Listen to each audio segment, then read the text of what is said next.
जगदंबा महिला रेडीमेड या युनिटमध्ये रेड टाकली आणि त्या ठिकाणी बांगलादेशी 12 नागरिक आढळलेले आहेत. अध्यक्ष महोदय, ही गारमेंटची संस्था आहे. ही संस्था अंध आणि दिव्यांगासाठी बचत गटाच्या महिलांच्या अंध आणि दिव्यांगासाठी प्रचलित आहे, रजिस्ट्रेशन आहे. आणि ह्या संस्थेमध्ये हे 10-12 लोक आहेत.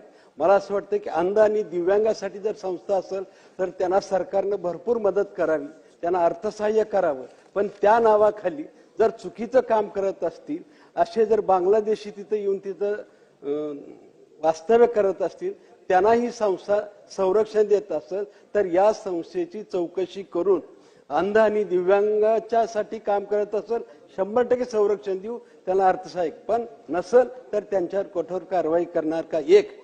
तसंच विमानतळाच्या बाजूला, जसं या ठिकाणी अक्कलकोट विमानतळाच्या बाजूला गेल्या वर्षभरापासून, सोलापूर विमानतळाच्या बाजूला गेल्या वर्षभरापासून अनेक लोक अचानकपणे येऊन तिथं राहिलेले.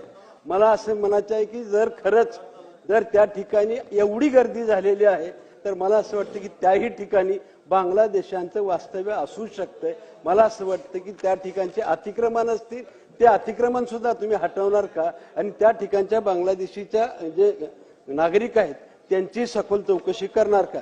तसंच कनबस तालुका दक्षिण सोलापूरमध्ये सुद्धा 20 ते 25 मतदार असे सापडलेले आहेत. त्या ठिकाणी त्यांचं वास्तव्य नाही, त्यांचं गावात नाव नाही, तरी पण मतदार यादीमध्ये नाव आहे. ते दक्षिण तालुक्यात आहे.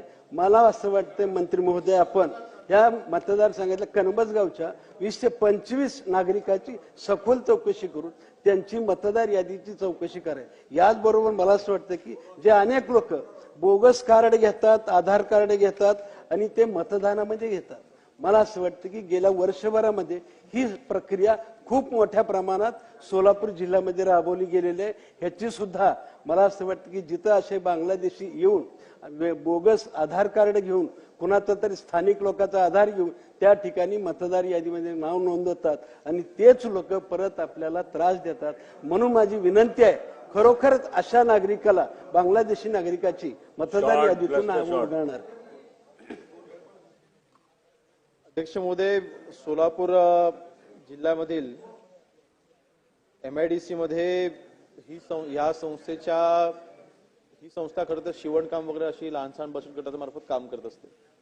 आणि हे जे कोण लेबर्स आले होते ते कॉन्ट्रॅक्टर्सच्या मार्फत आले होते. म्हणून अध्यक्ष महोदय, ह्यामध्ये आपण जी कारवाई केलेली आहे, आपण याच्यामध्ये 12 जणांना आपण जी अटक केली आहे, त्यामध्ये अजून एक कारवाई आपण ह्याच्यामध्ये मुंबईवरून भिवंडीवरनं देखील आपण एका व्यक्तीला अटक केली आहे जो कॉन्ट्रॅक्टर आहे. आणि दोघांना आपण अटक केलेली आहे. एक भिवंडीवरनं आहे आणि एक बँगलोरवरनं आहे. अध्यक्ष महोदय, आपण मुळात जो कॉन्ट्रॅक्टर आहे त्याला देखील आपण ह्याच्यामध्ये अटक केलेली आहे. कॉन्ट्रॅक्ट ह्याच्यामध्ये संस्थेची चूक आहे असं म्हणता येणार नाही, परंतु अर्थातच काल काही दिवसांपूर्वी लक्षवेधी देखील बांगलादेशच्या बाबतीमध्ये जेव्हा सभागृहामध्ये आले होते त्यावेळेस देखील मी म्हटलं होतं की आता आपण कॉन्ट्रॅक्टर्स असतील किंवा जे कोणी डेव्हलपर्स असतील, आपण त्यांच्याकडून हमीपत्र घेतोय की तुम्ही कॉन्ट्रॅक्टर्सना, लेबर्सना तुम्ही ठेवत असताना ते लेबर्स कुठून आलेले आहेत, एकतर त्यांनी कामगार बांधकाम मंडळाकडे त्यांनी त्याची माहिती कंपल्सरी देणेच आहे आणि त्यांनी पोलीस स्टेशनमध्ये देखील त्यांनी ही माहिती कंपल्सरी देणेच आहे. जर का अशी कोणी माहिती देत नसेल तर त्यांना देखील त्याच्यामध्ये त्यांच्यावरती देखील कडक कारवाई केली जाईल. तर ह्या बाबतीत देखील जर का संस्थेची जर का याच्यामध्ये कुठलीही चूक असेल तर नक्कीच आपण ती कारवाई करू. परंतु कॉन्ट्रॅक्टरच्या चुकीमुळे एखादी चांगली संस्था बंद देखील होता कामा नये, ती देखील काळजी आपण नक्कीच तिथे घेतली पाहिजे. दुसरं आपण म्हटलेलं आहे की विमानतळानजीक जी आपल्याकडे माहिती आहे की तिथे देखील काही बांगलादेशी हे असू शकतात. अध्यक्ष महोदय, आपल्याला मी सांगू इच्छितो की आजपर्यंत महाराष्ट्रामध्ये आपण ज्या कारवाया केलेल्या आहेत, सर्वात जास्त कारवाया मागील 2 वर्षामध्ये आपण केलेल्या आहेत आणि सगळ्या इन्फॉर्मेशन बेस्ड आहे.